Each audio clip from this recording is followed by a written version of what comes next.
Parler pour ne rien dire et ne rien dire pour parler sont les deux principes fondamentaux de ce qui ferait mieux de la fermière. Et d'abord, merci beaucoup pour avoir répondu présent à cet appel très insistant de notre part, parce que je crois qu'on a quand même ratissé très très large pour vous ramener ici. Et puis, c'est pour la bonne cause, puisque le sujet de la conversation ce soir, et avec Guy Ferrer et avec Jeannette Swengenberger, c'est le mana et le travail de Guy lié à son approche du spiritualisme, de la religion et de la puissance dans l'œuvre. Donc, je vais laisser la main, plutôt la parole, à nos deux invités ce soir. Je ne sais pas qui c'est qui va commencer, mais je vous présente Guy Ferrer et Jeannette Swengenberger, que vous connaissez plus ou moins tous, donc on va faire impasse sur la présentation détaillée. Sachez que ce sont deux très anciens amis, pas dans l'âge, mais dans le temps, pour moi, et juste pour placer un petit peu historiquement la présence de Guy ici dans ma galerie, qui normalement ne fait pas beaucoup état d'art contemporain et de création actuelle, c'est parce que nous nous connaissons depuis à peu près 30 et quelques années et que les choses se font quand les choses se font et on ne s'est jamais perdu de vue. Mais l'année dernière, on s'est retrouvés sur un sujet très intéressant et on s'est dit pourquoi pas, c'est le moment de mettre en œuvre quelque chose qui va peut-être se développer. Et donc voilà, vous êtes le développement, entre autres, de ce travail. Voilà, donc moi tous les ans, tous les 6 mois, je me fais plaisir en invitant un artiste ou un mouvement ou un genre ou un sujet dans la galerie, et cette fois-ci, malheureusement, c'est tombé sur toi. Tant pis. Donc, je vous laisse en compagnie de Guy et de Jeannette, et je mets le micro au milieu pour celui qui veut le prendre.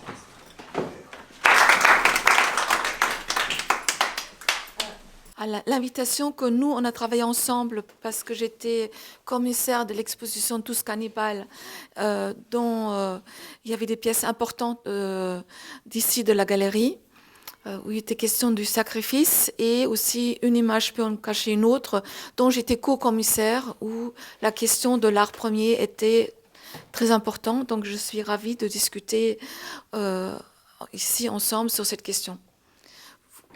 Tu veux dire quelque chose? Non, Alors,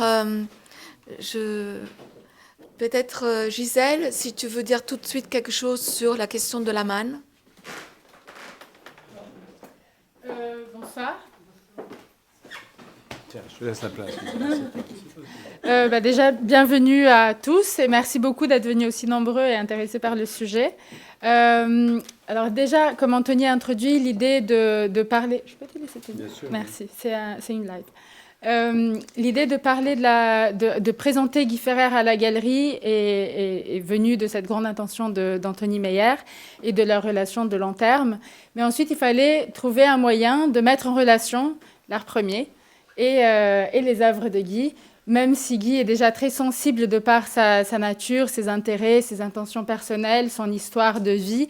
Il est sensible à toutes ces formes d'art premier ou à tous ces rituels. Il a notamment une exposition en ce moment en Afrique du Sud qui s'intitule Rituals. Et donc, il est lié, il a beaucoup voyagé dans différents pays et rencontré des cultures qui continuent à pratiquer différentes formes de rituels. Et donc, bien sûr, le rituel est présent dans toutes les formes de ses créations, mais on est allé voir son atelier à Perpignan et on a choisi, avec Anthony Meyer, quelques pièces qu'on pensait pouvaient être porteuses de mana et pourraient être en dialogue, en quelque sorte, avec les œuvres d'art premier océaniens qui sont en elles-mêmes porteuses de mana. Alors, pourquoi on a choisi le terme de mana ? et on a voulu le définir en quelque sorte comme dans l'œuvre la puissance.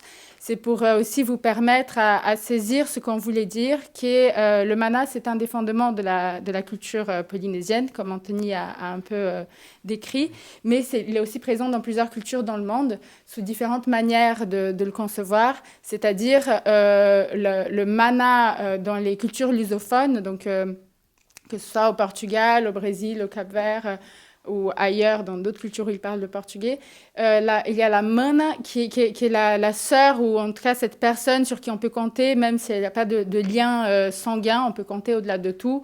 Le man, qui pourrait être, qui est aussi connu comme le mana pour les Hébreux, c'est cette nourriture qui permet de traverser le désert, cette nourriture sacrée. Donc c'est une notion qui est au-delà, en fait, quelque chose qui n'est pas forcément tangible, qui est un peu imperceptible, mais qui est présente, malgré nous et malgré tout. Elle se fait présente dans les œuvres d'art premier à travers la présence de quelques ancêtres qui vont être sculptés sur les objets. Et dans les peintures de Guy Ferrer, je pense que vous pouvez le sentir et le voir par vous-même de différentes manières. Elle est présente par une espèce de points de rencontre entre la figuration et l'abstraction qui nous laisse générer d'autres sensations, qui nous laissent réfléchir et sentir par nous-mêmes, ou pas réfléchir, justement uniquement sentir. Donc je vous laisse profiter de cette soirée et je passe la parole donc à Jeannette. Merci Gisèle. Merci Gisèle. En fait, moi je voulais parler de la manne.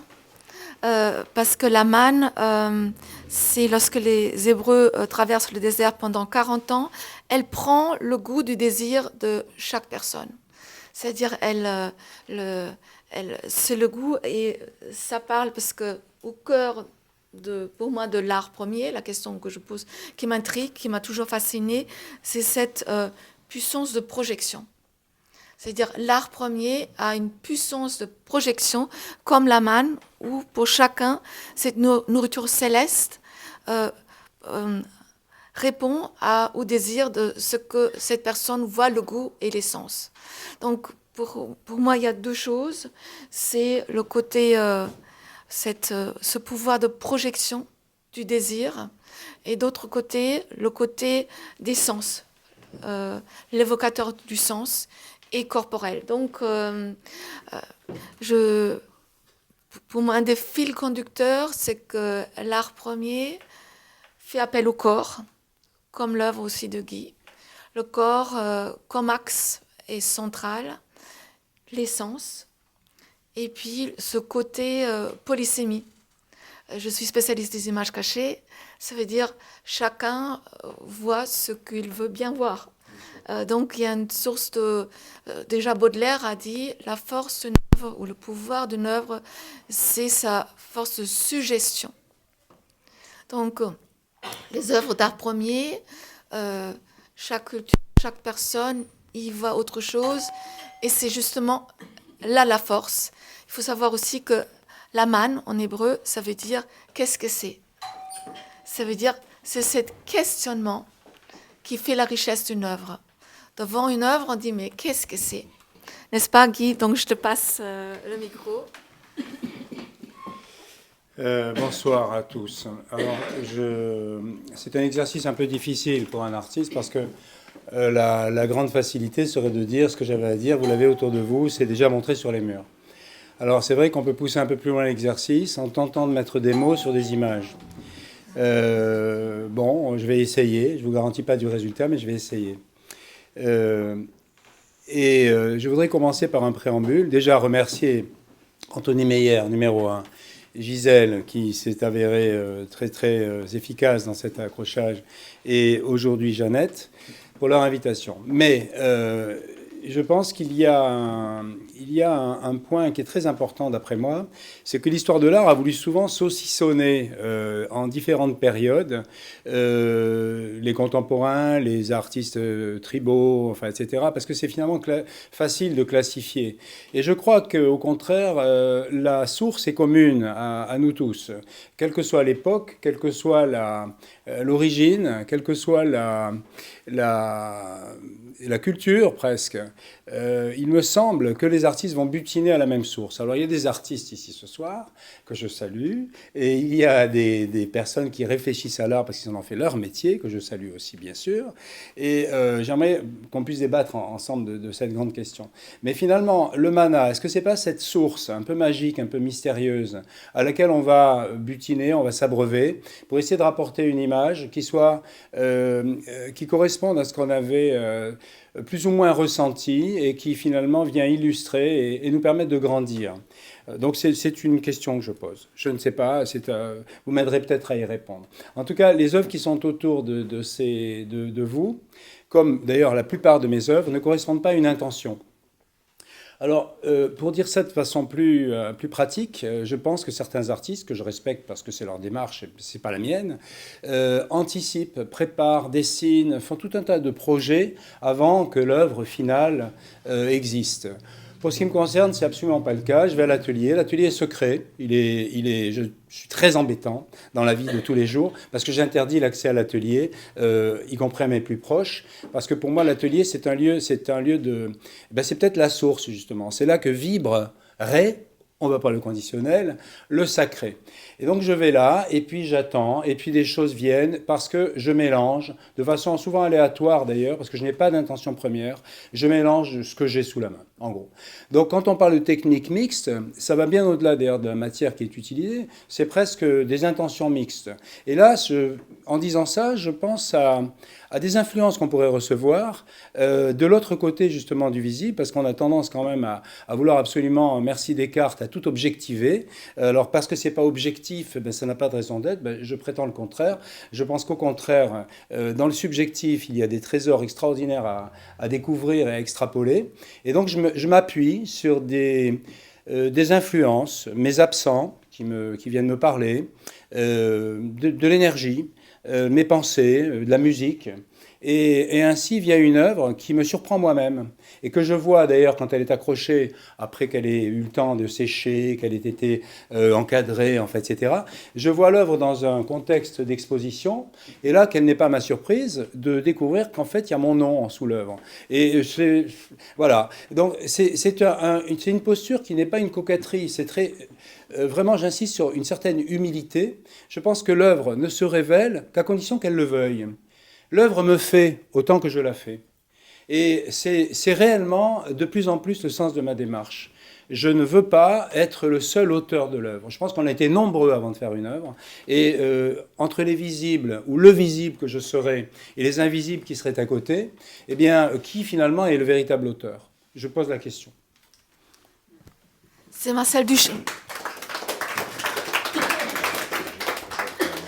C'est Marcel Duchamp qui dit, ce sont les spectateurs qui font l'œuvre. Alors, Guy, lorsqu'on s'est rencontrés, je t'ai tout de suite questionné sur...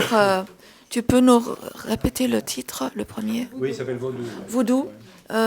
Alors, l'œuvre que vous voyez là,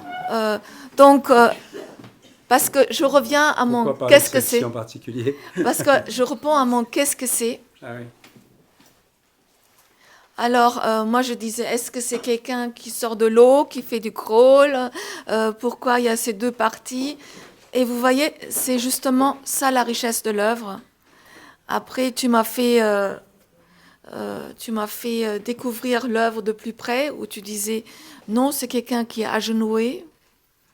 Oui, on peut parler longuement de tout ça, mais bon, Jeannette souhaite que je parle de cette œuvre. Je veux bien, Jeannette. Je ne suis pas contre le fait de passer... Mais encore une fois, je la découvre et je l'interprète avec des mots qui sont ceux d'aujourd'hui. Lorsque cette œuvre est née, elle s'est imposée à moi par rapport à la force du sang et du lait qui venaient se combiner pour donner cette question de la vie.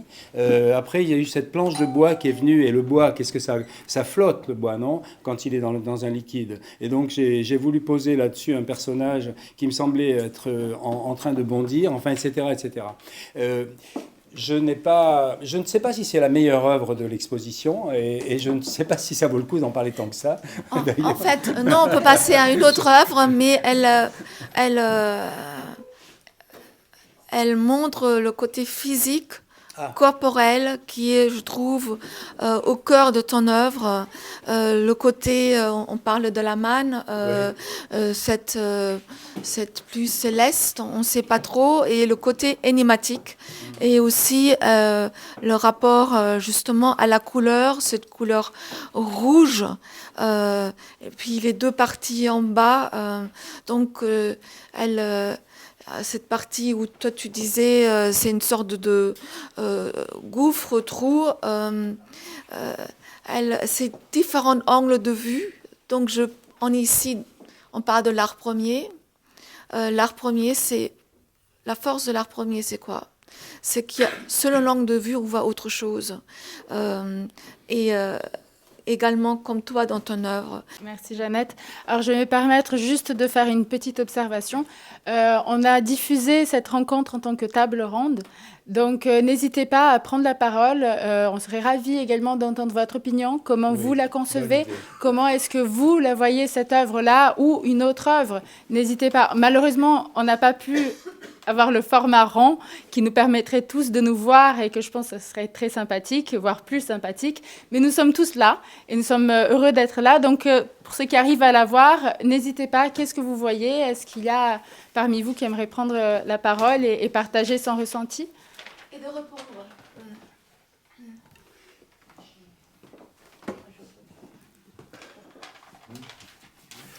Je pense que Guy Ferrer est un homme traversé. Il y a toujours de la transparence dans ses œuvres.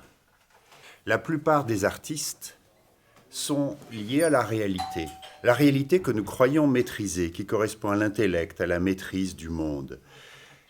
Guy Ferrer est plutôt du côté de l'impensable et de l'impossible du réel, avec une manière de capter des énergies et de les diffuser de manière pudique, latente, discrète, subtile.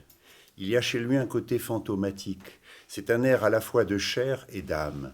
Et si le corps est omniprésent, il est silhouette vague et floue. Une silhouette universelle avec un côté syncrétique, ouvert sur toutes les puissances un peu cachées. Il y a un dedans très profond chez lui. Nous vivons depuis Descartes un peu à la surface de l'esprit, du mental, de la science et de la technique. Nous sommes partiellement coupés de nos profondeurs, je dirais même de nos nappes phréatiques, de l'eau profonde de l'univers, de la nuit, lorsque la nuit et le jour s'indistinguent. C'est le cas chez lui. On n'est pas tout à fait dans la lumière du monde ordinaire. On est dans une autre lumière. On est dans un monde diffus que nous partageons sans trop le savoir, en partie coupé de nos profondeurs, d'où les dérives agressives et superficielles et pulsionnelles. Lorsque les gens sont coupés de leur profondeur, il y a quelque chose qui ne va pas. L'art de Guy Ferrer et l'art qui nous entoure est un art des profondeurs, fussent-elles oubliées, cachées. Nous en avons une certaine nostalgie. Guy Ferrer est un contemporain, c'est une évidence, mais c'est aussi un archaïque et un intemporel.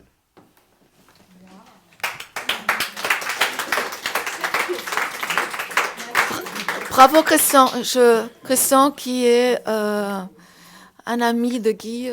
Mais c'est un poète. Mon ami Christian Norbergen, ici présent, qui écrit pour diverses revues dont Hortension, m'a fait l'honneur d'écrire plusieurs fois sur mon travail. C'est pas terminé. Et c'est vrai qu'il a cette lecture avec Laurence Dist, qui est ici présente aussi, et je ne peux pas m'empêcher de citer Myriam Lefrère non plus, parce que tout ça, c'est une petite équipe quand même solidaire. Et il a cette vision du lecteur averti, ce qui m'étonne tout le temps chez Christian, c'est que c'est un lecteur averti d'une œuvre d'art, mais à chaque fois, il se surprend lui-même, en fait. C'est-à-dire, il n'est jamais blasé. Et du coup, là quelque part, c'est aussi de l'art, en fait.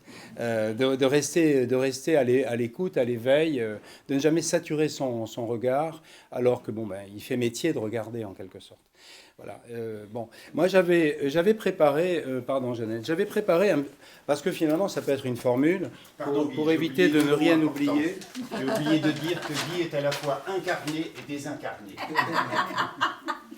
C'est bien que tu dis ça. Et quoi, puisque tu ouvres la question de poétique, ta façon de présenter les choses a été poétique, je voudrais moi aussi me permettre d'aller vers la poésie en disant que finalement, pourquoi est-ce qu'on est là ce soir ensemble, en fait? À quoi ça sert? En ce moment même, il y a, de par le monde, combien d'œuvres qui sont créées à cet instant où on se parle? Combien d'artistes sont-ils en train de créer? Combien de gens sont-ils en train de regarder des œuvres? Combien de conférences comme celle-là ou de rencontres comme celle-là ont-elles lieu en même temps? Et donc c'est un moment très privilégié en fait. On a la chance de vivre un moment unique, un moment de vie, un moment de partage. On est ensemble. Alors c'est vrai que l'art est un prétexte fabuleux parce qu'on se réunit grâce à l'art. En même temps, on sait très bien qu'il est imparfait. C'est le but d'ailleurs de la vie d'un artiste, c'est de toujours parler de l'œuvre d'art au futur. On sait que plus on avance, plus elle recule. C'est comme la ligne d'horizon. Donc c'est vrai que par définition, c'est inaccessible. Et pour ce qui me concerne, alors pardon, je vais parler de moi un peu rapidement, mais j'ai fait 150 expositions. D'accord ? J'étais étonné d'ailleurs parce que j'ai dû publier récemment une espèce de petit précis sur ma carrière. Donc 150 expositions dans 28 pays, dont en France 23 villes. Je suis maintenant à 350 tirages de sculptures en bronze. Là, il y en a une ce soir, mais il n'y en a qu'une. Il y en a 350 qui existent. Il y a eu nombre de livres, nombre d'expositions, des résidences, des commandes de l'État français. Bref, et je suis toujours sur ce fil en me disant, mais bon, tout ça c'est fait, c'est vrai, mais à la limite, ça ne m'intéresse pas. Ce qui m'intéresse, c'est celle qui va venir demain, en fait. Et donc, c'est cette espèce de marche en avant qui est le sang même de l'artiste qui se dédie à une œuvre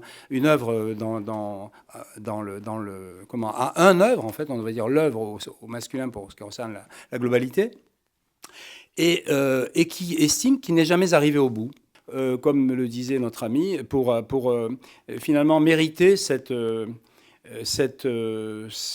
charge, parce que c'est aussi une responsabilité. On va partir, on va laisser tout ça au monde. Est-ce qu'on a bien fait ?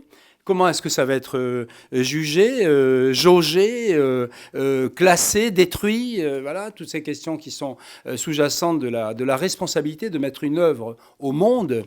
C'est une forme de paternité, en effet. Eh bien, voilà, on en est là de toutes ces questions auxquelles je n'ai pas de réponse. Voilà, Jeannette.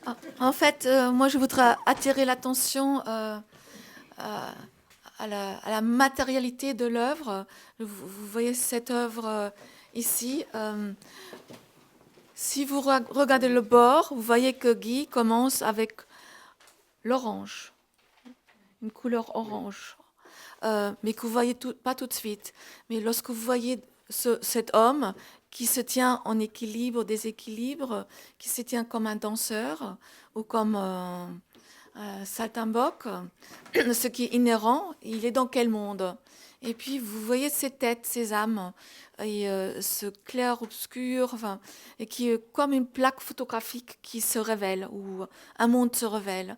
Et lorsque vous regardez de très près, en fait, vous voyez ces couleurs qui sont comme une écorce d'arbre, dans lequel Guy a gravé les contours de cette figure que moi je vois toujours une sorte de double de toi-même, qui regarde dans la profondeur de ce paysage qui se reflète avec les arbres et puis les têtes.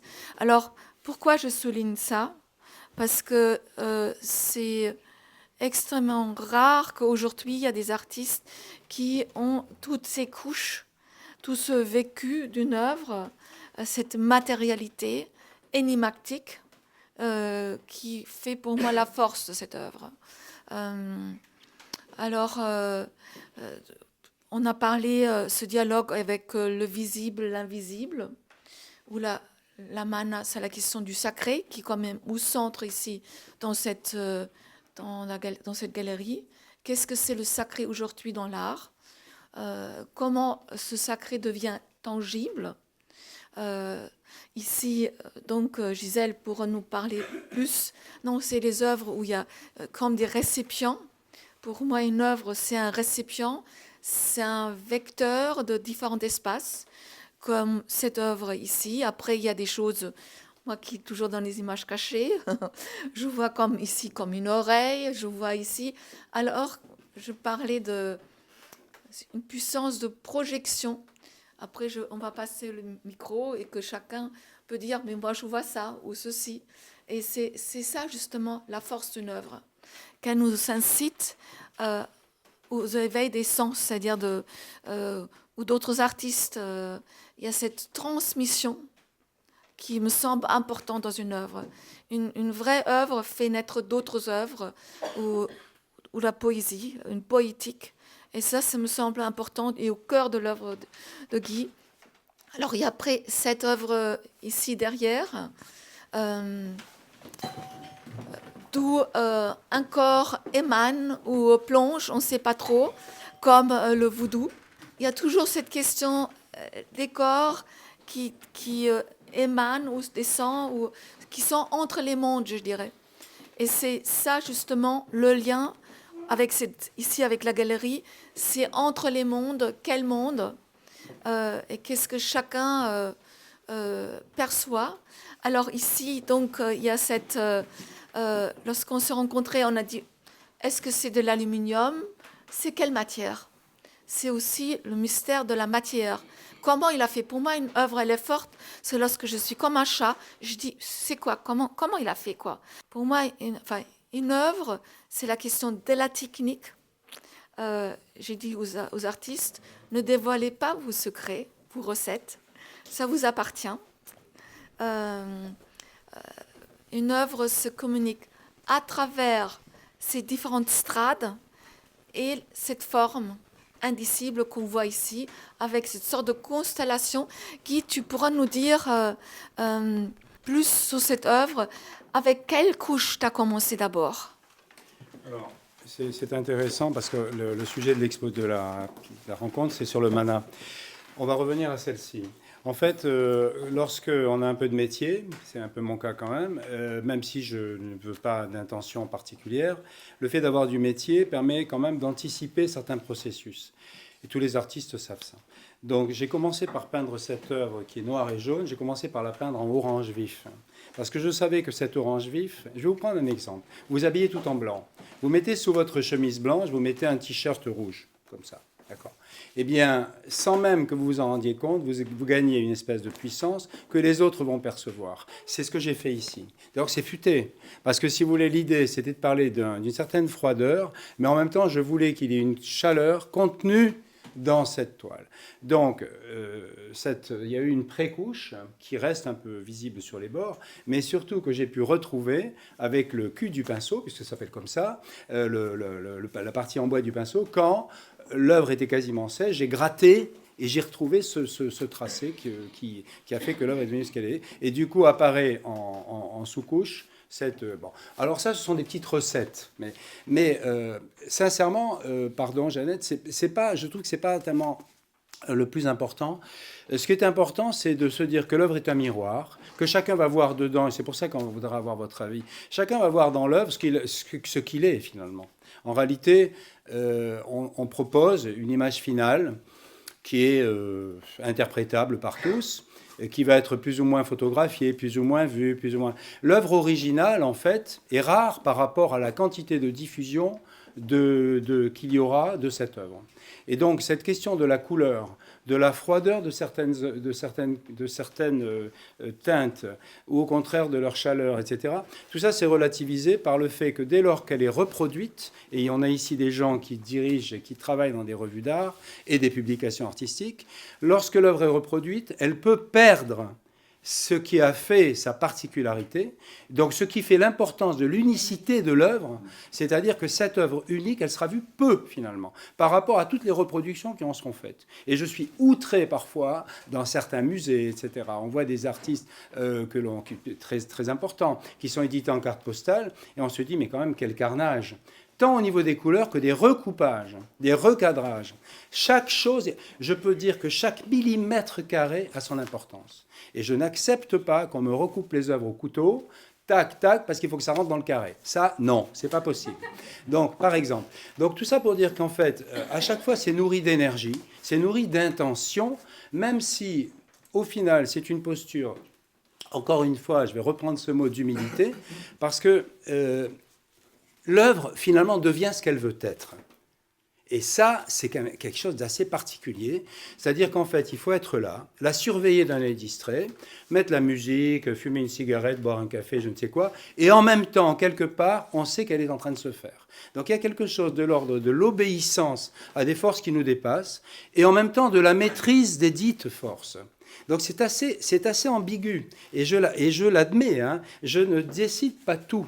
Alors, ce que je trouve très subtil dans cette œuvre, que le cou, il est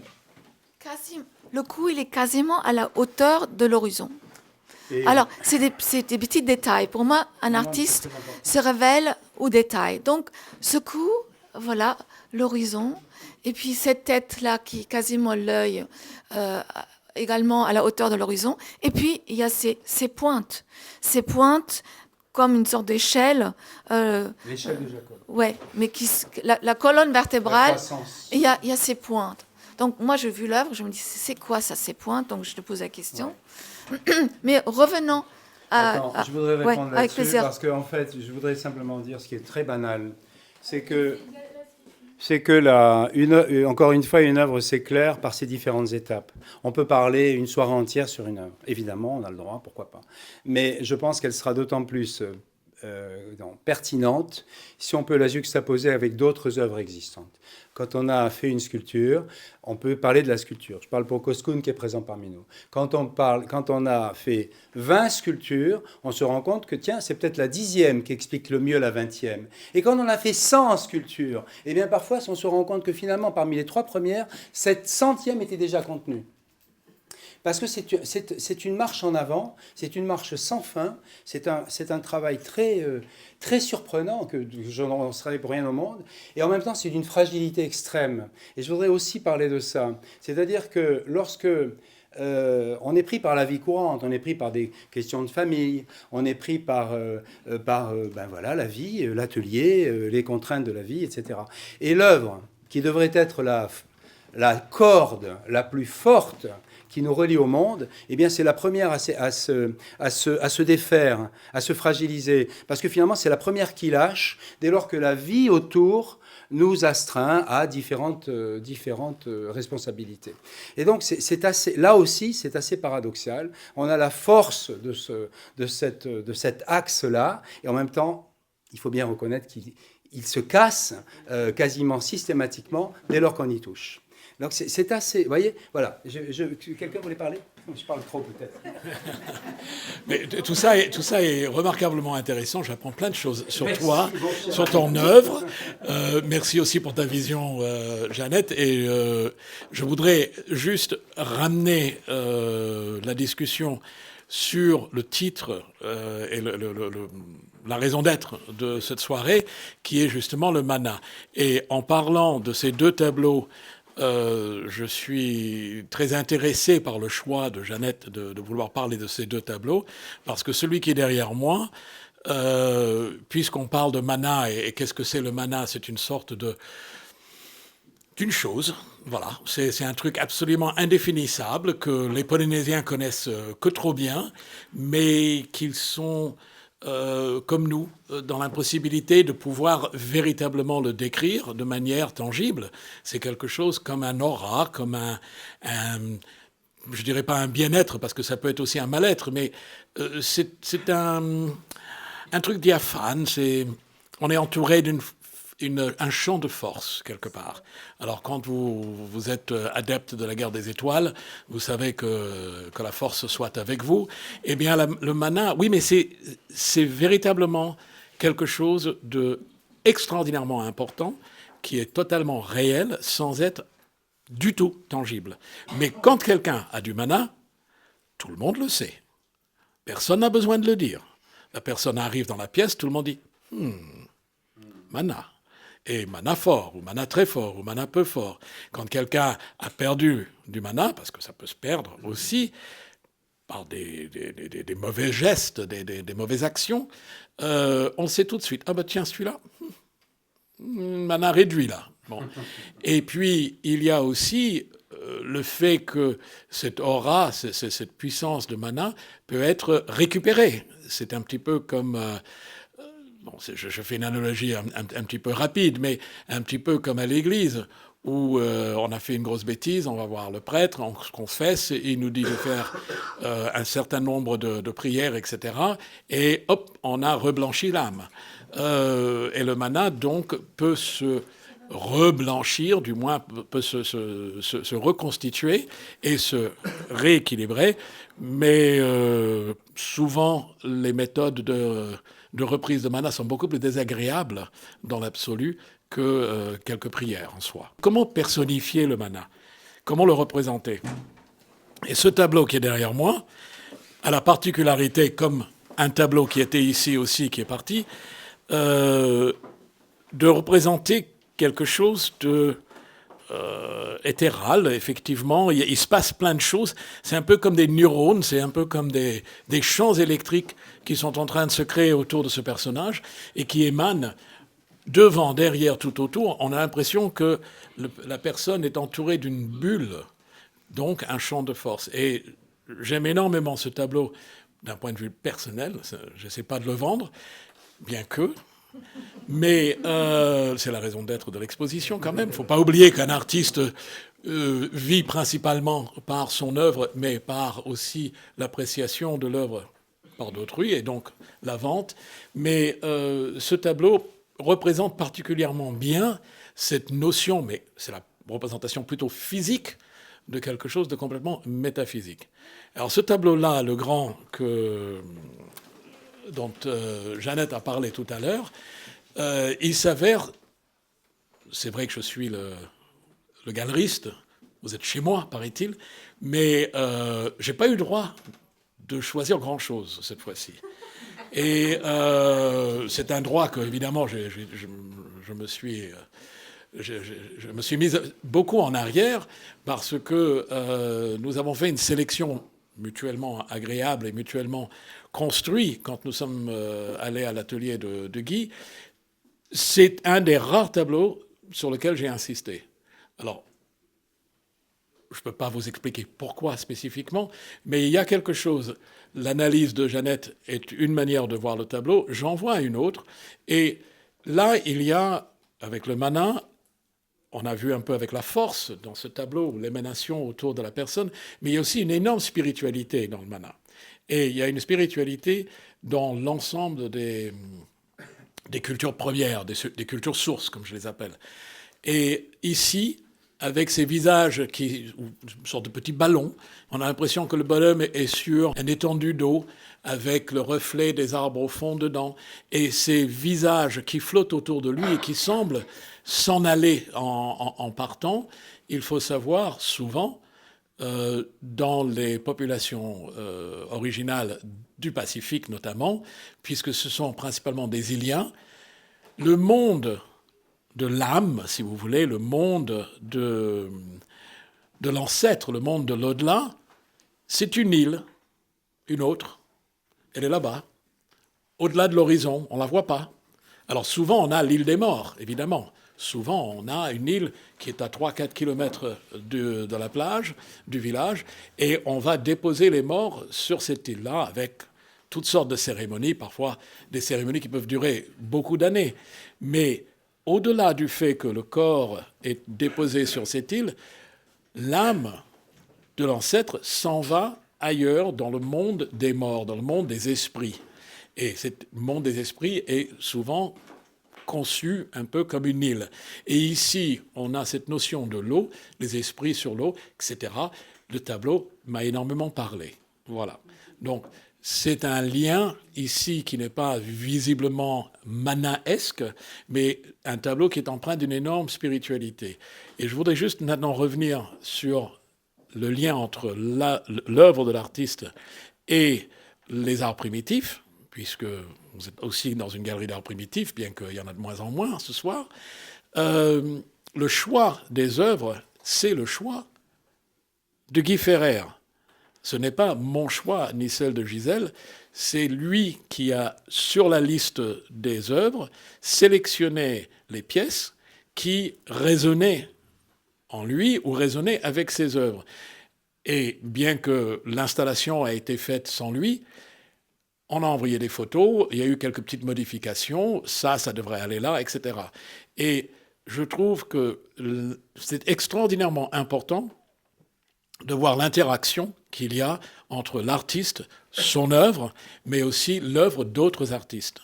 Et d'où ce mix ou ces confrontations qui n'en sont pas vraiment des confrontations. Ce sont des partenariats, ce sont des passerelles, ce sont des amitiés qui se font entre les œuvres, puisque tout est empreint de spiritualité. Que vous y croyez ou pas, tout est empreint de spiritualité. Alors moi qui n'y crois rien, moi j'adore la notion animiste dans la croyance religieuse, c'est-à-dire que tout est habité d'un esprit, de quelque chose. Tout a une raison d'être. Et il faudrait qu'on soit d'accord, tous ensemble, entre vous et moi et le tableau, moi et l'objet en pierre, etc., pour que ça puisse fonctionner.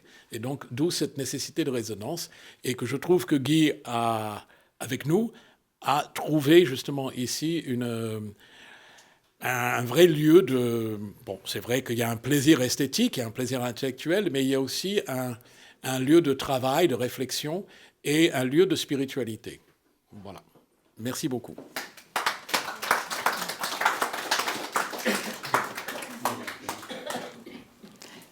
Maintenant, je vais prendre la parole rapidement juste pour faire un pan complémentaire sur ce que Anthony vient de nous présenter, sa manière de concevoir le mana. C'est les raisons pour lesquelles il est en train, en quelque sorte, de rompre les frontières entre les temporalités, parce qu'on est ici justement en train de parler des sujets créateurs, des créations, et pas de temporalité précise. On peut traverser toutes les périodes et ressentir la même chose face à un objet ou au moment de sa création, ou au moment de l'avoir aussi, puisqu'on parle aussi du possesseur de ces objets, de ces créations. Ils sont également possesseurs de ce mana, quelque part, à partir du moment qu'il l'acquiert, qu'il l'achète. Donc. Et le mana, il peut être présent dans les objets, il peut être présent dans des lieux. Notamment, on parle souvent, je ne sais pas si vous êtes déjà allé au Portugal, mais à Sintra, par exemple, c'est un lieu qui est rempli de mana. Moi, je trouve l'œuvre de Guy Ferrer, sa peinture qui est ici à l'arrière, qui s'appelle Nord. On voit le mana dans une région, dans un espace donné. Je pense qu'ici, nous sommes remplis de mana, justement par ce partage en chacun de nous. Je serais curieuse de connaître ce que représente le mana pour vous. Moi, c'est être près de l'eau ou dans l'eau, mais pourquoi pas... Vous pourrez partager vos manas. Guy Ferrer, quand il a regardé les objets, comme Anthony vous a dit, il est venu voir tout ce que nous avons. Et il y a quelques œuvres qui l'ont parlé plus que d'autres. Il y a des notions, comme ce que Jeannette a introduit, la notion du réceptacle, parce que le mana, il peut être reçu, acquis, comme transmis. Et donc, tout ce qui est louche, bol... toutes ces formes de réceptacles qui font partie d'un rituel, d'une cérémonie ou même d'un repas partagé autour d'une table à la maison, c'est une manière de transmettre le mana qui peut être comme de l'amour ou de la nourriture, enfin quelque chose qui est partagé notamment. Et parmi toutes ces œuvres, il y a ce petit tapis-nuque qui, malgré sa taille, comparé aux grandes œuvres de Guy Ferrer, il est porteur de mana en tant que tel. Il a la présence de différentes... pièces, enfin différentes figures, donc les cariatides humaines, donc des figures humaines entières et des masques qui sont, eux, comme la présence d'ancêtres, donc les apinuques qui viennent porter nos rêves et en quelque sorte nous guider par ce pouvoir du mana. Ces ancêtres qui viennent habiter ces objets et par extension habiter le possesseur, la personne qui interagit avec ces objets. Donc, Guy, qui a adoré cet objet, je vais l'inviter à vous donner ses raisons, en quelque sorte, et partager son ressenti vis-à-vis de cette pièce. Alors, je me soumets à l'exercice avec plaisir, parce que Gisèle a dit une chose importante, c'est que cet objet est un appui-nuque, et donc cet objet est support de rêve, et une œuvre est support de rêve. Une œuvre d'art est support de rêve. Donc c'est peut-être pour ça qu'elle m'a plu. Après, il y a autre chose, c'est qu'il y a une monumentalité dans un tout petit objet. Je suis une fourmi, je suis à la hauteur d'1 mm par rapport à ça, ça marche aussi. Parce que cet objet minuscule, en fait, est monumental. Il est monumental à l'image des mythes certainement qu'il véhicule et qui sont parfaitement résumés, synthétisés dans ce petit bout de bois qui a été magistralement sculpté. Voilà. Après, je veux dire autre chose, c'est que je suis un petit peu déformé par rapport à une collection que nous menons avec Pascal Lacombe ici présent, qui est un grand collectionneur. Nous n'avons pas beaucoup de choses liées à l'Océanie, mais beaucoup liées à d'autres régions du monde.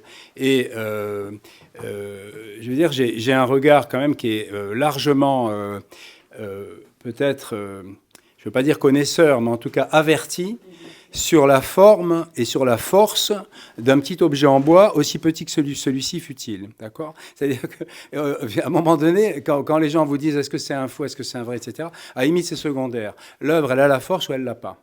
Et ça, le mana, c'est quelque chose d'assez mystérieux, parce que même sur un objet récent, qui aurait été fait peut-être pour berner le touriste ou je ne sais quoi, il arrive qu'il y ait une telle force que de toute façon l'œuvre se suffit à elle-même. Et c'est assez étonnant à observer.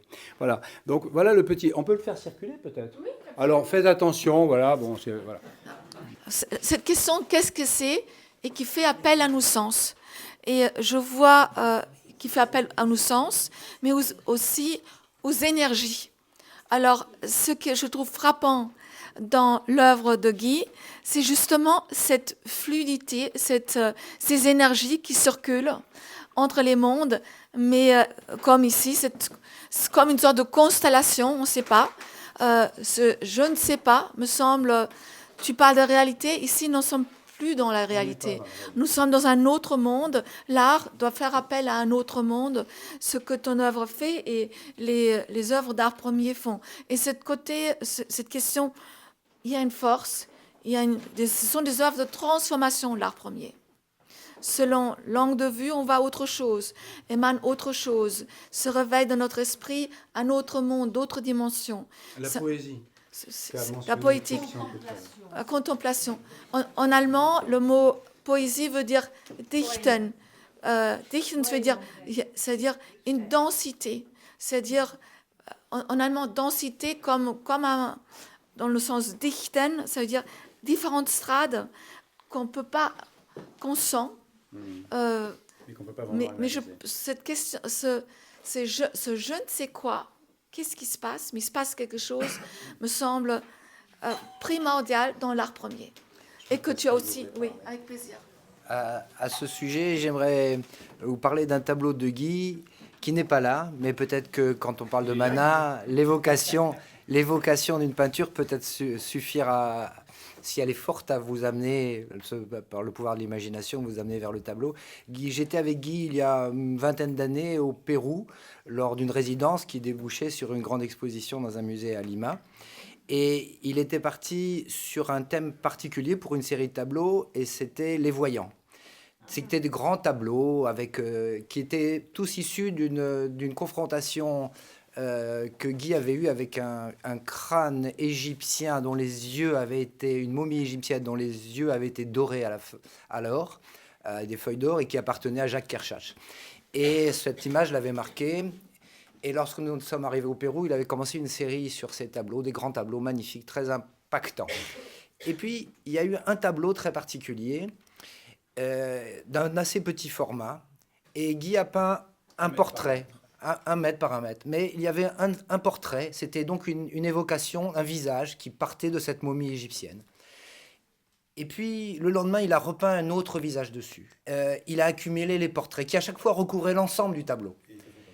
Et chaque étape a été photographiée parce qu'on avait trouvé que c'était une idée intéressante. Et à la fin, il y a eu, je ne sais plus, peut-être 50, 60 couches, donc 60 portraits qui étaient du même visage, la même inspiration, mais tous variés, tous différents, qui ont été posés les uns sur les autres, Et à la fin, il y avait la silhouette d'un visage très diaphane, presque blanc sur blanc. Et alors, ce tableau a été exposé. Et on était donc au Pérou. On partait à l'origine d'un crâne de momie égyptienne. Donc un visage, on peut dire, qui était voué à l'éternité par la momification. C'était déjà le mana, alors. Et on était dans un pays où, dans la tradition péruvienne antique, on enterrait les gens soit momifiés, et bien souvent avec un masque devant leur visage. Donc les Péruviens étaient quelque part accrochés déjà dans cette idée qu'un mort peut être vivant en portant un masque. Mais ils n'avaient pas la clé, ils ne savaient pas qu'il y avait 50 tableaux derrière. Et ce petit tableau, donc 1 mètre sur 1 mètre, donc il y avait des grands formats, qui étaient plutôt discrets, plutôt affable, plutôt dans un coin, dans l'exposition, était celui qui, par sa force intérieure, attirait de façon incroyable le public. Les gens percevaient qu'il y avait quelque chose à l'intérieur, alors qu'on ne voyait pas. C'était un tableau, finalement, un visage blanc sur un fond blanc. Mais il y avait quelque chose dans ce tableau qui attirait incroyablement le public. C'est peut-être qu'il y avait une force intérieure qui les guidait vers cette œuvre. Ce qui me semble capital de se dire, c'est la transmission. Ça veut dire, et le dialogue entre les cultures. C'est-à-dire l'art premier, les ancêtres, le dialogue avec ceux qui sont là avant nous aujourd'hui et ceux qui vont venir est capital. Et justement, ce que vous venez de dire, et les voyages, c'est un trait qui est important dans l'art premier et que je souhaite que l'art...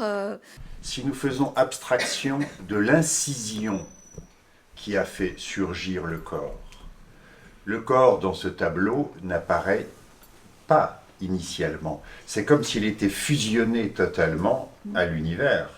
Et un univers plutôt aqueux, c'est-à-dire de l'eau universelle, entre le blanc et le noir qui fusionnent sans s'opposer. Le blanc et le noir, c'est-à-dire 2 extrêmes de couleurs qui ne s'affrontent pas. Et lorsque ce personnage surgit par l'incision que l'artiste crée dans la matière, le corps apparaît. Le corps, c'est-à-dire l'élément quasiment universel de la création dans toute l'humanité. Mais il n'y a pas que le corps. Le corps sans visage ou sans identité de visage, c'est le corps universel. Et la plupart des cultures vont dans ce sens. Puis, en Occident surtout, est apparu le visage identifié, le portrait. Et d'une certaine manière, le portrait fait disparaître le corps. C'est l'individualité de surface, même si on tente de la saisir de manière aiguë. Et on voit dans ce tableau des portraits d'altérité. Ce ne sont pas tout à fait des portraits, puisqu'on ne distingue pas. Ce sont des portraits d'altérité. Et ces portraits sont d'autant plus émouvants qu'il y a comme une sorte de dialogue entre cet homme au premier plan qui regarde et qui est regardé par ces visages sans visage, ces visages sans identité, mais on sent bien que ce personnage humain est confronté à des visages lointains, à des visages émouvants, à la fois proches et lointains qui l'ont marqué. Et nous sommes saisis par ces visages sans regard, avec au fond non pas une identité de surface, mais une identité de pure intériorité. Merci. Merci. Je voudrais juste rajouter une chose qui me fascine, parce qu'il y a l'élément aquatique, le règne d'eau, mais la manière dont il traite la surface, c'est comme une écorce. Donc on a également le règne végétal qui fait partie de cette œuvre. Donc il y a ces différentes règnes entre aquatiques, végétales, qui sont importantes et qui sont en lien avec l'art premier, justement. Est-ce que quelqu'un d'autre souhaite... Oui, je voudrais juste dire quelque chose Oui. avant que le public puisse parler. Merci à vous tous d'avoir apporté votre mana à l'œuvre. Parce qu'il y a un aspect que nous n'avons pas activé ici ce soir pour l'instant. On a parlé du mana, la puissance dans l'œuvre, la puissance dans la personne. Mais la personne peut acquérir le mana. Mais une œuvre aussi peut acquérir le mana. Et ça aussi, c'est quelque chose de fondamental, parce que non seulement ça peut acquérir le mana, mais ça peut le transmettre. Et comme exemple de acquisition, transmission, stockage de mana, il n'y a rien de mieux que la Punuk, puisque cet objet est transmis plus ou moins des ancêtres jusqu'à le dernier qui l'utilise, va emmagasiner toute l'énergie, cette mana, de celui qui dort dessus, et le prochain qui dormira en profitera et en absorbera de lui-même, tout en lui en rajoutant. Donc le mana est un jeu d'aller-retour en permanence, c'est donnant, et les appuis-nuques, les armes en Océanie notamment, les objets ayant appartenu à des gens très importants, ont la mana de leur propriétaire, et ont le mana de leur propriétaire précédent. Donc un objet peut, du fait d'avoir été l'œuvre d'un artiste très important, ayant appartenu à des gens avec une très très grande puissance de mana, peut avoir plus de mana que le prochain utilisateur. Quand même très intéressant. Et donc, au niveau de l'œuvre de Guy Ferrer, excusez-moi, est-ce que quelqu'un peut ouvrir la porte pour la dame? Oui, tu l'ouvres, s'il te plaît. Voilà. De l'œuvre de Guy Ferrer, le mana de Guy, puisqu'il en a, il ne faut pas l'oublier, à le regarder, on le voit, à le parler, on le sent, il a une puissance, il a une existence, il a un aura, il a une personnalité, il a un ego, parce que le mana joue aussi quelque part dans un sens d'ego. Son mana à lui est transmis dans l'œuvre. Et on le sent, c'est un peu, quelque part, je tire un peu sur la ficelle, mais c'est peut-être aussi, quelque part, le talent qui joue aussi. Donc, on a, pour moi, énormément de puissance, de talent et de spiritualité dans les œuvres de Guy, qu'on retrouve dans les œuvres d'art primitif. Voilà, merci. Maintenant, si vous avez quelque chose à nous dire, dites-le, hein, mais n'hésitez pas, on est là pour ça. Donc, je vais laisser le micro voilà. On attend avec beaucoup d'impatience vos commentaires. Alors, qui veut s'exprimer?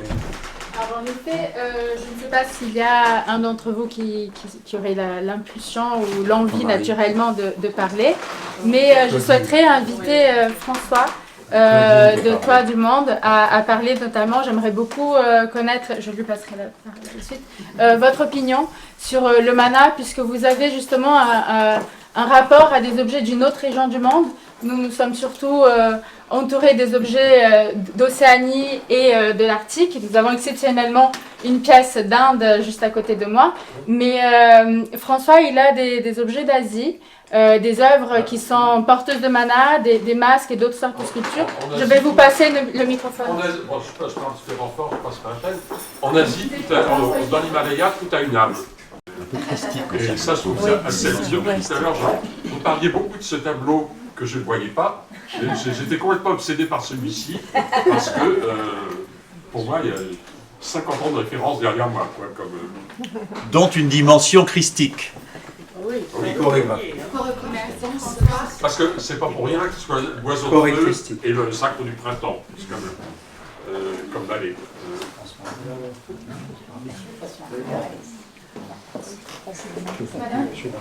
Madame, vous voulez changer? Vous voulez parler? Non, madame, peut-être. Madame Claudine. Il veut absolument qu'on dise quelque chose. En fait, on est des collectionneurs de Guy, et je dois dire qu'on regardera tes œuvres avec un autre regard, on ne les regardera plus jamais comme avant. Je suis arrivée ce soir en n'ayant aucune idée du thème qui était évoqué, parce que je sortais de réunion, donc pour moi c'est une grande découverte, et voilà, je palpite depuis tout à l'heure en me disant on apprend plein de choses, et on comprend mieux ces œuvres qu'on regarde toujours en se disant qu'elles nous parlent. Parce que bon, voilà, on collectionne plusieurs artistes, et il y a des choses qu'on trouve esthétiques, mais c'est vrai que tes tableaux sont non seulement esthétiques, mais qu'on se dit toujours, voilà, ça nous parle, et on les regarde toujours avec un regard nouveau. On a évoqué tout à l'heure les formats différents, et c'est vrai qu'on en a des grands, des plus petits, et c'est vrai qu'ils ont tous cette force. Je découvre aussi le mana, donc je ne savais pas du tout ce que c'était, même si j'ai aussi baigné un peu dans cette culture, évidemment. Et je trouve qu'ils ont tous effectivement une force incroyable, avec ces trois niveaux de l'existence finalement, entre l'esprit qui nous dit ce qu'on peut être ou pas, ce qu'on peut avoir ou pas, etc., entre le corps, la matière, comme on a vu tout à l'heure, qui se fond totalement avec la nature. Donc j'avais jamais fait par exemple cette relation entre la force des éléments naturels qu'on retrouve sur tous les tableaux et puis cette fusion finalement avec l'humain. Et puis on retrouve l'âme évidemment, donc ce côté spirituel. Donc, et ça fait un petit peu le pouvoir infini. Et donc je trouve ça vraiment éminemment très fort. Donc, vous regarderez celui-ci, si tu veux bien oui, je vais te répondre spontanément. Donc voilà, c'était juste un ressenti. Oui, merci beaucoup. Et vous regardez celui-ci parce qu'en fait c'est un tableau qu'on pourrait ne pas voir. Parce que j'ai essayé de représenter la lumière. Et en réalité, quand on le regarde, il nous surprend parce qu'une silhouette se détache en passant simplement. Au départ, c'est de la poudre d'or. Voilà. Et puis je l'ai gravé et en fait il a 2 titres. Il s'appelle Papilio, bon, et puis il s'appelle Le Capteur. Parce qu'en réalité, je pense que c'est un esprit qui s'est un peu manifesté. Enfin, j'aime pas parler comme ça, c'est un peu ridicule, mais il n'était absolument pas prévu qu'il soit comme ça. Donc il est comme ça parce qu'il a voulu l'être, tout simplement. Ouais. Moi, je voudrais juste... donc je suis dans l'art totalement depuis... Et je trouve que cette exposition, ce dialogue avec l'art premier et Guy, cristallise que l'art, justement, on est dans une autre réalité. Et on est dans une ouverture au monde par les sens. Et par une énergie. Quelle énergie? Et c'est justement cette question, pour moi, le mana, c'est le questionnement, qu'est-ce que c'est? De la nourriture céleste, qui est au centre de cette œuvre et dans ce dialogue. C'est très important, merci. Pas seulement celle de Guy. Les œuvres de Guy sont des tranches d'immensité. Il n'y a pas, comme dans une peinture du XVIIe, le haut et le bas bien marqués. Chacune de ces œuvres sont des tranches d'immensité qui pourraient continuer en haut, en bas, à droite, à gauche. Et au centre, il y a tout de même ce cœur humanisé. Mais ce cœur humanisé est au centre d'une étendue qui n'a pas de fin. À l'inverse, les pièces que nous voyons ici sont de pure verticalité.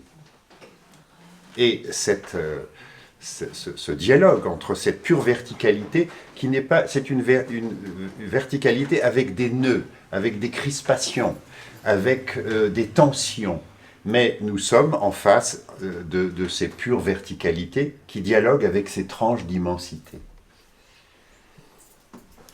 Je vais dire un petit poème qui me semble correspondre à... Je parle un peu beaucoup, mais il y a tellement longtemps que je n'ai pas vu Guy que j'avais ça un petit peu... C'est un poème de René Daumal. Le prendre au second degré. Je suis mort parce que je n'ai pas le désir. Je n'ai pas le désir parce que je crois posséder. Je crois posséder parce que je n'essaie pas de donner. Essayant de donner, on voit qu'on n'a rien. Voyant qu'on n'a rien, on essaie de se donner. Essayant de se donner, on voit qu'on n'est rien. N'étant rien, on désire devenir. Désirant devenir, on vit.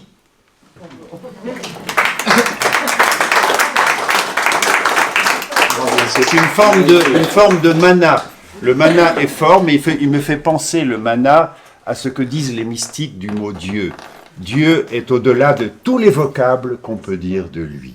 C'est pour ça que le mana peut prendre une infinité de formes. Et ce qu'en hébreu, justement, la manne, ce que je viens de dire dès le début, c'est elle prend le goût que chaque personne, dans le désir de chaque personne, elle exprime le désir de chaque personne. Mais c'est le qu'est-ce que c'est. Donc, cette nourriture céleste qui fait appel au sens, c'est un questionnement permanent vers une ouverture. Et l'art, c'est justement cet questionnement et ce cheminement dans le désert avec voilà. Et j'ai remarqué que le maître des lieux a plusieurs fois prononcé le mot émanation. Et sur ces questionnements, et merci Christian, c'était vraiment beau comme poème et je pense tout à fait cohérent et parlant avec les pièces que nous avons ici qui sont justement à la frontière de ce visible, qui détruisent ce qu'on peut concevoir comme matérialité tout en étant matière. Et j'aimerais beaucoup vous écouter tous parce que certains d'entre vous êtes plus familiers aux œuvres d'art contemporain et d'autres aux œuvres d'art premier. Donc si vous êtes ici, c'est parce que en quelque sorte les deux manières de créer et de ressentir du mana vous interpellent notamment. Donc pourquoi pas partager avec nous un peu plus. Christine, collectionneur. Christine, tu veux dire quelque chose, Christine? Je n'ai pas de culture d'art contemporain, je suis un peu culturé par la Polynésie, en plus de ma culture purement judéo-chrétienne métropolitaine. Cette soirée est très intéressante parce que j'ai découvert cette façon de retranscrire à travers les œuvres et leur créateur. J'ai été très surpris de cette traduction de la manne et du mana. Alors que vous demandez à un Polynésien s'il peut traduire mana, il vous dira qu'il ne peut pas. Parce qu'il n'y a pas de traduction. Il n'y a pas de traduction, ça peut être un ressenti sur un endroit, sur une période, sur une personne, sur un objet. Donc c'est fonction de votre disponibilité du moment. Et je comprends très bien que vous ressentiez une sorte de mana en voyant une œuvre qui vous donne une inspiration ou une traduction d'autre chose que ce que vous pouviez voir en première impression. Et c'est vrai que quand on est dans un endroit en Polynésie et qu'on dit là il y a le mana, ça n'arrive pas en 5 secondes, c'est évident. Et c'est en fonction justement de cette œuvre, Anthony l'a beaucoup mieux interprété que ce que je pourrais le faire, mais on voit là comme un berger, un pêcheur qui est en appui sur une jambe et son autre pied sur le genou, c'est une posture dans certaines ethnies, pas en Polynésie, d'attente ou de situation d'un berger qui surveille son troupeau. Et lui, il est en relation vraisemblablement avec ses ancêtres. Moi, je le vois très simplement comme cela, avec l'horizon. Comme Anthony l'a bien dit, il y a l'île où il y avait les ancêtres, il y a la mer, l'eau, et toutes ces figures autour, il est en discussion avec ses ancêtres, alors qu'il est peut-être absorbé aussi par son activité de base. Car le pêcheur qui va aller pêcher la dorade coryphène, qui va aller pêcher le poisson, il a déjà, avant de partir, demandé qu'il puisse avoir, pas le mana, mais la chance de revenir avec des prix. Et le mana n'est pas quelque chose qui s'achète. Le mana, c'est dans l'instant où ça peut être venir avec une situation. C'est pour ça que les objets polynésiens et les objets d'Océanie nous inspirent tous de cette façon, avec cette inspiration qu'ont pu avoir beaucoup d'artistes à travers ces œuvres-là. Mais pour ma part, moi qui ne suis qu'un faible, très minime spectateur de toutes ces œuvres, je trouve que vos explications sont très éclairantes à tous et que pour ma part, le mana que j'ai pu ressentir, c'est autre chose. C'est une façon d'être et ce que disait Anthony, c'est à travers des personnes, mais ce n'est pas uniquement des personnes. On peut avoir un objet qui donne le mana tout de suite, comme on peut avoir un endroit. Et ça, c'est affaire de notre passé, de notre culture aussi. Et c'est pour cela que vous avez des touristes qui ne voient jamais rien, qui n'entendent jamais rien, mais qui ont fait. Ils ont fait l'Océanie, ils ont fait le Piti, ils ont fait Bora Bora, mais ils n'ont jamais rencontré le mana, les pauvres. Je les plains parce que c'est effectivement une richesse supplémentaire qui est très difficile à définir. Je m'excuse de ma faible expression par rapport à l'éloquence de certaines organisations. On peut parler de réincarnation. Merci. Est-ce qu'on peut parler de réincarnation? Je vais profiter de cette main qui m'est tendue pour un peu exceptionnellement vous expliquer ce que je reçois de cette œuvre, qui m'a été donnée. D'accord, c'est une œuvre qui m'a été envoyée. Et ce que je trouve intéressant dans le travail des artistes en général, qui n'ont pas d'anticipation dans la création, c'est-à-dire qui se laissent surprendre eux-mêmes par ce qui leur est envoyé, c'est le côté symbolique. Je m'intéresse à la spiritualité, aux religions, comme ça a été signalé, dans le sens de la spiritualité, parce que les religions en tant que telles ne m'intéressent pas beaucoup, et je m'intéresse à comment convoyer du sens à partir d'un ego nécessaire, incontournable et quelque part indispensable, comment trouver du sens dans un ego qui soit transmissible aux autres. Dit autrement, un ego n'a d'intérêt que s'il est partagé. C'est-à-dire qu'en allant au fond de soi, c'est les autres contre. Et là, ça devient assez intéressant. Donc cette question du pas, parce que effectivement ce personnage est debout, mais en étant debout sur une seule jambe, alors qu'on nous a conçus avec 2 jambes, eh bien on est dans un déséquilibre. Et en fait, quand on y réfléchit, à chaque fois qu'on fait un pas, on part d'une stabilité à une instabilité avant une nouvelle stabilité. Et donc à chaque fois, c'est un risque de vie. Donc ce personnage-là, qui est sur une jambe, est-ce qu'il est sur une jambe juste parce que ça fait joli, ou parce qu'en fait, il est en train de discuter avec une autre partie du monde, le monde de l'invisible, et qu'à ce moment-là, il appartient plus tellement à cette terre-là, puisqu'il a déjà une jambe qui est vers le ciel, en fait, qui est déjà levée, si vous voulez. Donc c'est toute la symbolique du pas. Et ça m'intéresse prodigieusement, parce que ce sont des choses qui me sont apportées.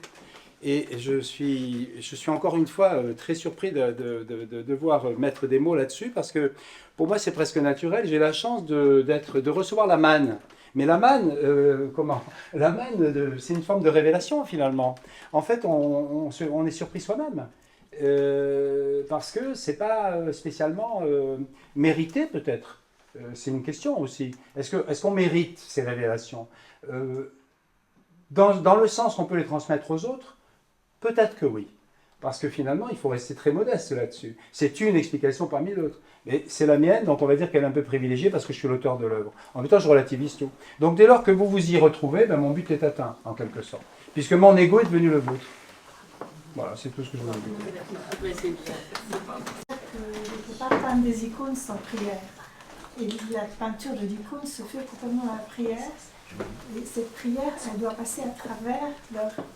C'est-à-dire que quand ces icônes, elles sont destinées à faire prier les autres. Et donc si une icône n'est pas priante, c'est pas une bonne icône. Et donc je crois que c'est par le ciel qu'on reçoit quelque chose qui fait que dans l'icône, il y aura une présence. Voilà, tout ce que je voulais dire. Merci. C'est ça que tu voulais dire. Merci.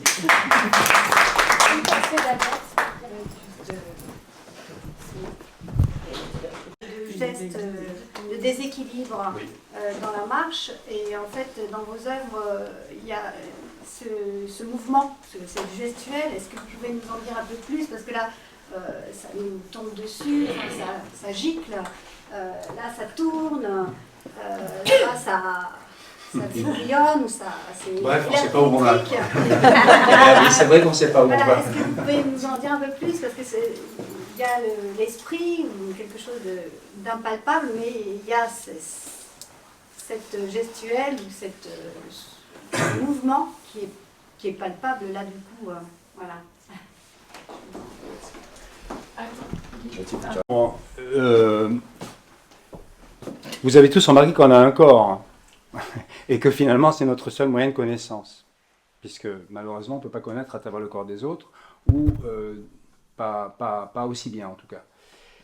Donc ce corps peut avoir 36 positions possibles, et c'est pas forcément du Kama Sutra, mais ça devient de la géométrie.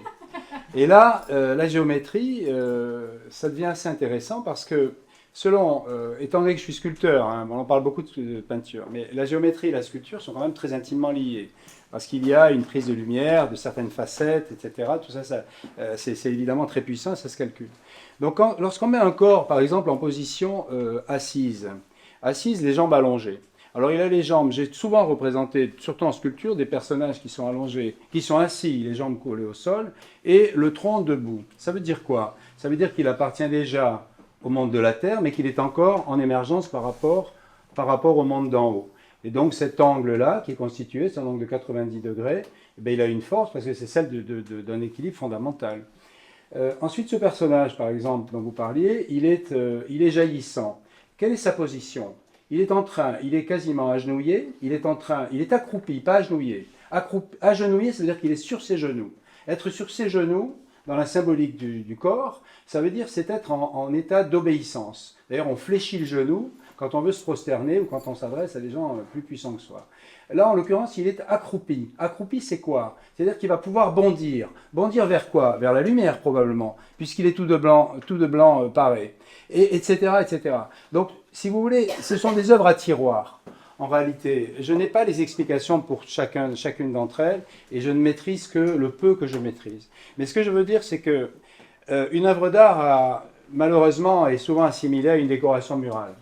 En l'occurrence, j'espère que mes œuvres proposent autre chose que de la décoration murale, dans le sens où ce sont des supports de réflexion, des supports peut-être de méditation, pour ceux qui en ont envie, de contemplation, et qui ouvrent sur d'autres champs de conscience. Et c'est là que ça devient assez intéressant, parce que ça n'est que le support de pensées qui évidemment appartiendront à chacun, et chaque pensée sera respectable. Vous êtes tous des gens intelligents, vous êtes venus essayer de comprendre un peu mieux le pourquoi du comment. Un artiste qui parle de son travail, bon, pourquoi pas, ça peut être, etc. Mais l'intérêt, c'est de passer le relais, en fait. Donc, je vous donne mes découvertes, vous avez les vôtres, vous les comparerez, vous verrez si ça vous convient ou pas, et vous les rejetterez si ça ne convient pas. Et c'est très bien comme ça aussi. Voilà. En fait, la question de la force, elle est sous-jacente de l'œuvre. Et pour ce qui me concerne, je suis extrêmement sévère avec beaucoup de choses, notamment avec les œuvres, parce que si elles n'ont pas la force, eh bien elles sont recouvertes. Donc elles sont détruites. Elles ne sont pas détruites dans un grand autodafé qui serait certainement dramatique et spectaculaire. Elles sont détruites parce qu'elles sont simplement recouvertes. Et d'ailleurs, ce n'est pas forcément anodin de signaler que les sous-couches de ratés, les brouillons successifs, vous mènent peut-être à une certaine réussite. Là aussi, c'est à réfléchir. Parce qu'il y a de la matière sous la matière. Voilà. Donc c'est un jeu de poupée russe. Vous voyez, votre question sur la position du corps, en fait, me permet de développer bien avant, parce que la position du corps, au-delà du symbolisme du corps humain, qui est forcément très intéressant, la position du corps elle-même est révélatrice de certaines choses. Vous voyez, vous êtes assis, je suis debout. Et si on faisait l'inverse? Comment ça se passerait, hein? Non, mais ce serait intéressant. Voilà. Tiens. Il y a quelque chose aussi qui est très important dans le rapport de l'individu à l'œuvre. Là, je sors du contexte du mana, je rentre plutôt dans le contexte du rapport, effectivement, entre celui qui regarde et l'œuvre.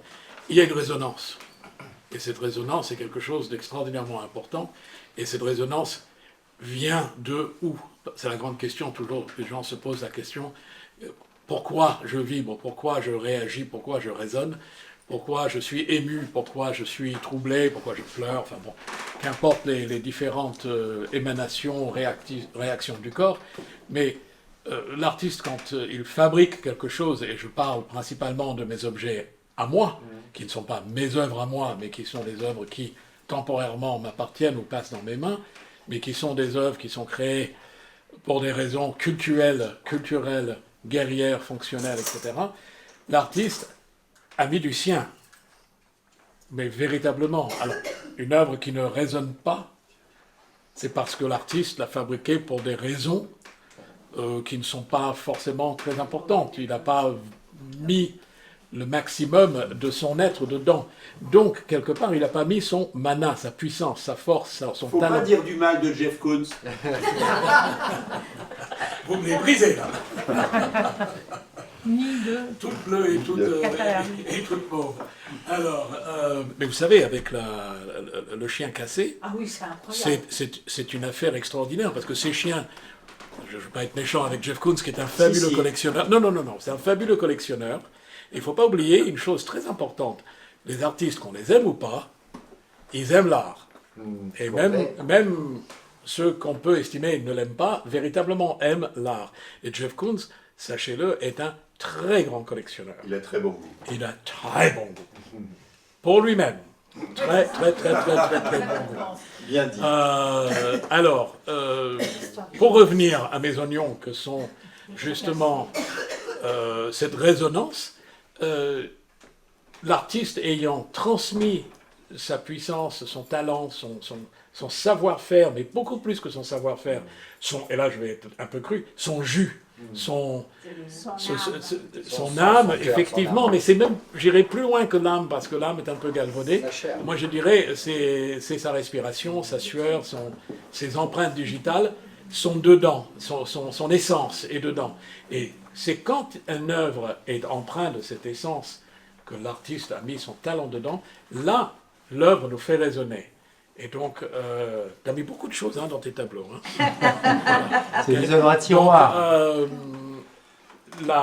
Moi, j'ai la même, avec des tableaux, pas tous, puisqu'on ne peut pas tout aimer, mais un certain nombre, donc la majeure partie des œuvres de Guy, font résonner exactement comme font résonner donc, les œuvres d'art primitif. Voilà.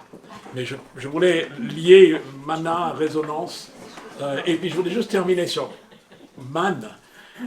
On en a beaucoup parlé ce soir, et effectivement, il y a une petite confusion, je pense, qui a dû se fabriquer tranquillement à sa manière entre la notion de man, nourriture céleste, aussi bien qu'il en est, et le mana, qui n'a en principe rien à voir. Mais on peut tirer plein de passerelles entre la manne et le mana, et c'est ça qu'on a fait depuis qu'on a monté cette expo.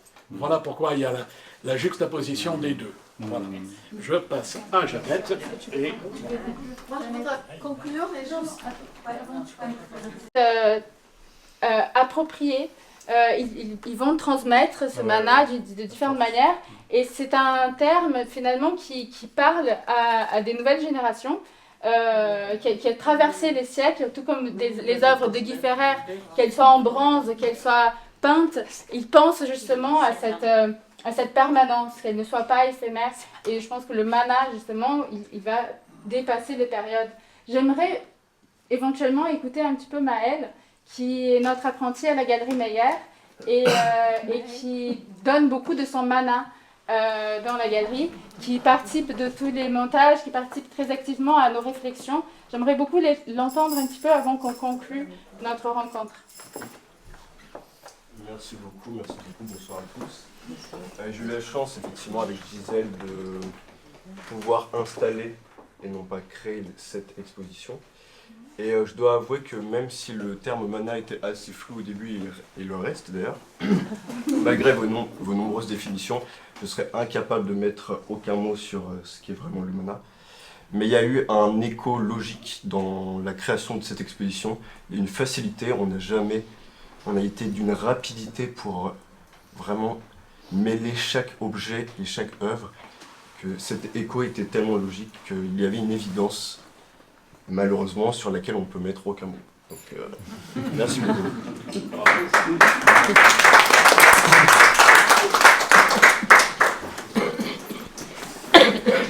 Alors Gisèle m'a posé la question. Mais je t'aime. Vous voulez dire quelque chose? Je ne sais pas parler. Alors, qu'est-ce qui m'attire ou pourquoi je me mélange ou je crée des dialogues dans mes expos entre l'art premier et l'art contemporain? Je trouve que le terme la manne ou mana résume en elle-même toute cette énigme. Tout au début, je résumais, pour moi, c'est la corporéité, c'est-à-dire nous sommes incarnés. Ces œuvres, comme ici cette lance-là, énigmatique, c'est quoi? C'est une colonne vertébrale, c'est quoi? C'est des œuvres aussi de transformation. Elles sont... ou derrière, Anthony me dira plus. Donc cette densité, je suis spécialiste des images cachées, cette polysémie, on ne sait pas.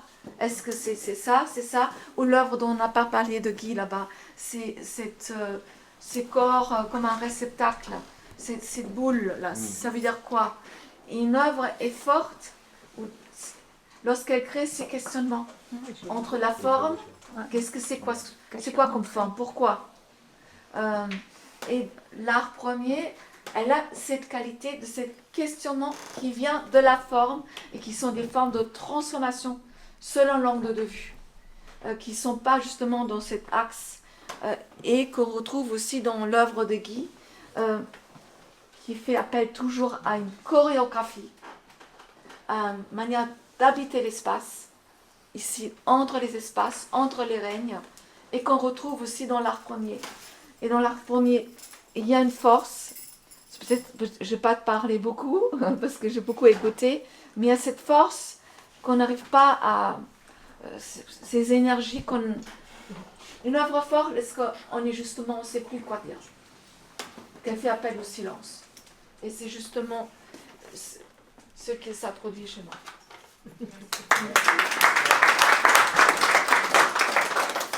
Bon, je pense que vous êtes tous très généreux de votre temps, mais je crois qu'il est temps de conclure. Alors je vais vous lire, pardon, ce sera plus facile, mais je vais vous lire ce que j'avais écrit.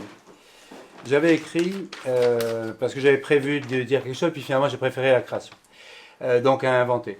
Donc être artiste, c'est être altruiste, donner aux autres ses découvertes sensibles, en espérant qu'ils s'y reconnaîtront. Car tout compte fait, nous aspirons tous au même bonheur, avons tous le même espoir d'être aimés, entendus, compris, consolés, en un mot, protégés. Et si l'art permettait ce soin? Être artiste, c'est se donner totalement, se mettre en état de recevoir, pour mieux servir librement le divin, les autres. C'est vibrer à l'unisson du présent, en phase énergétique avec les autres, comme les pétales infinis d'une même fleur d'humanité. C'est pourquoi je crois profondément que l'art et la prière se rejoignent. Oui, pratiquer un art, c'est prier, pour grandir. Et c'est pour cela que je fais mon métier, c'est pour grandir.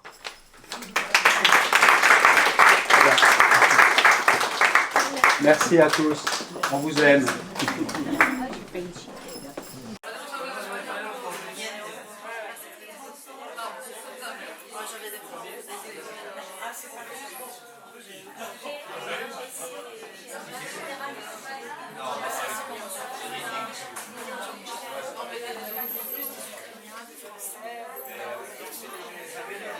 Non,